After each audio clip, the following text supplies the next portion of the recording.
Hello everyone, hope you were doing well. I thought I would share another mini tutorial or quick tip.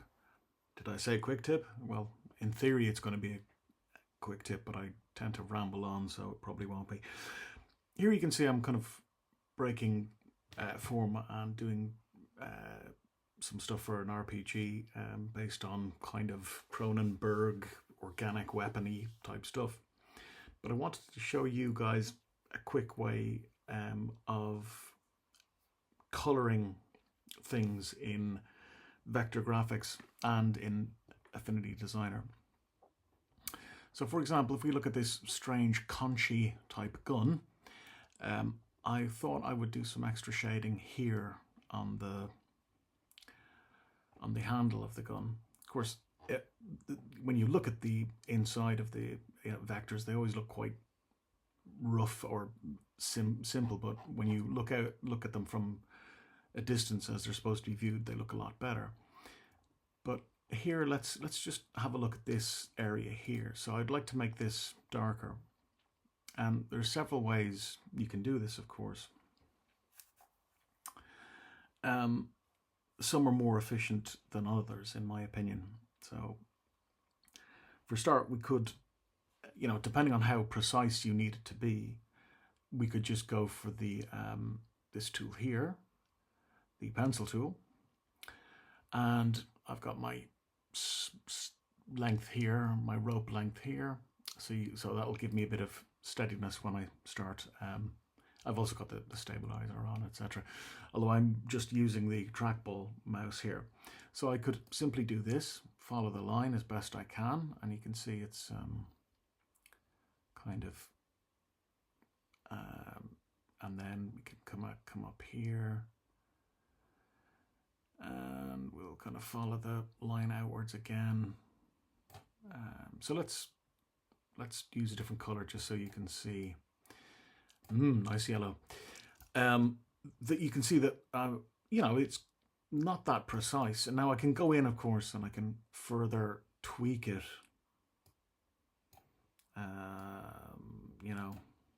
Like so. So that's pretty precise. Then I obviously would select the color I want, and then I can either bring it down here, like so. So this would be now the kind of inner color, and that gives us quite a nice finish. The seams are pretty good. I mean, they're not perfect, but I mean, as I said, like you can see here that they're slightly off, a little bit over, but I mean, for all intents and purposes, that's fine there, especially when people will be looking at it about here. So there's the pencil tool. Probably a more accurate way would be to use the pen tool. Switch the pen tool. Now remember, I'm not using stroke in any of these. I tend to draw or shade without the stroke because that's just an extra bit of hassle. I think that you have to turn it off, turn it on, or whatever, and remove it at the end. So bearing that in mind, I'm going to make a point here. I'm going to make another point here. Make a point here. Point here. Probably another point here. Another point here. Close the excuse me. Close the gap, and we'll pick that color. Well, I'll use a different color again just so you can see. Sorry, I've got a frog in my throat. And if we wanted to see below this to make sure it matches up, we could always, of course, just bring the opacity down, which we'll do just for you guys so you can see it a bit better. And I can just, of course, bend these in.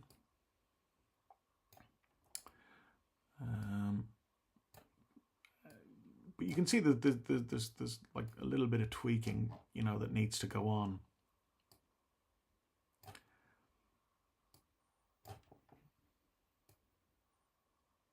Bit of tweaking, and that corners, the corners are very sharp, so I could go into my corner tool and I could round them off a bit. And we'll pick that out. We'll pick that color, though, and then I'm also going to convert to curves, because if I scale this object, sometimes the corners do not scale with the object. So that's another thing. So there's our line of shading, and that's pretty nice as well. Oh yes, sorry, I forgot to. I was wondering why it was a bit. I forgot to put the opacity back. Sorry. So there we have our line of shade.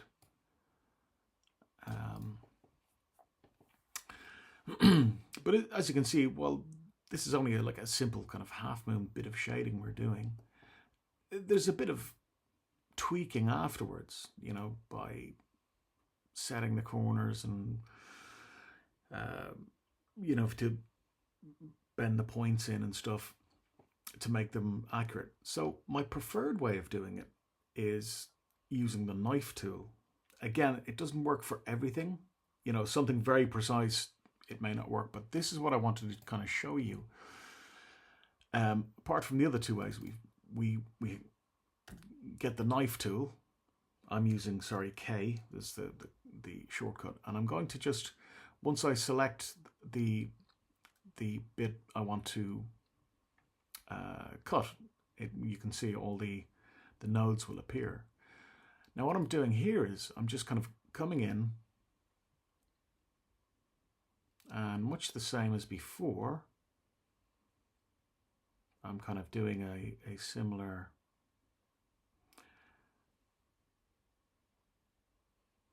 and now we have our cut. Now for the knife tool, we also have, I have a length of 128 pixels. That's the rope, so that gives me quite a bit. And if you wanted something more precise, you could of course shorten that, but then again you mightn't get the stabilization effect. So here's our piece here, and as you can see, it's cut out a lump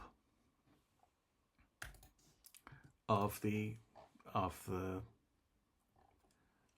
actual shape.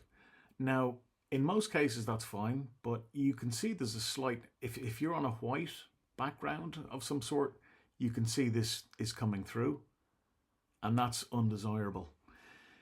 And it can be more prominent with depending on the kind of format that you export it at. Sometimes it's totally fine, but if this happens, you're going to be like, if you cut a piece out of the shape, you're always going to be left with this bizarre kind of white line that you may or not want. As I said, it's prominent when there's something white in the background.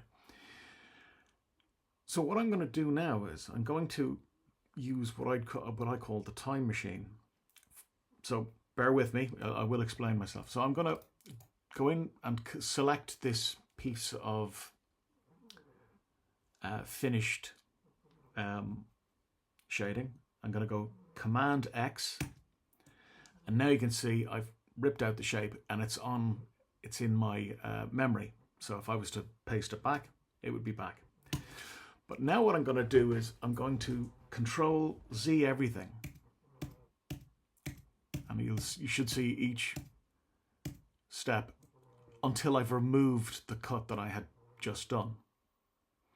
But lo and behold, I can easily just paste it back because it's still in the memory, because Control Z doesn't affect the memory. So I can just go Command V. Now I have literally got the same piece that I wanted, but without any of the strange, you know, white line anomaly. And you can use this for anything. When that happens, just take if you cut the shape, you just can Command X, hold the little shape in your memory, Control Z, so it fixes the shape that you cut, and then just pop it on. So it's literally like you have a kind of a time machine backwards, but you know, you can still keep the little piece. So I hope that was relatively clear. I'll do it once more. Let's take this. Let's make the color. The color is a bit dull, so we'll take this kind of orange up here, and say we wanted to shade this part here again. Select the knife tool. Select the shape. We do this. Say we're happy enough with that. I'm going to select the shape that we want to make darker. I'll use this up here. So there's our shape. And you can see that there's that tiny white line again. It would be probably more prominent if it was on if it was a darker color, etc. But you can still see the slices there. So I'm going to Command X, take that piece into the memory, and I'm going to just go Command Z, Command Z, Command Z, multiple times until this is gone, until our cut is gone. And then Command V, bang. Now our bit of shade is there, perfect. But yeah, there will be it will be absolutely perfect. So that's one way I like to shade arcs of color like that. I find it very efficient. Once you get your head around the Command Z concept, but of course that and it's very quick as well. So we could do it again, okay? And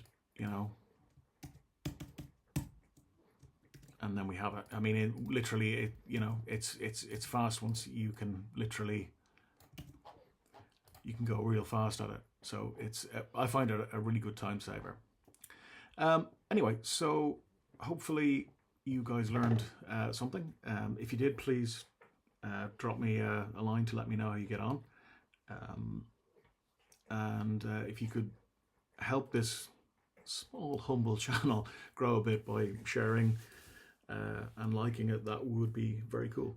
So see you in the next tutorial. Thanks and stay safe, everyone.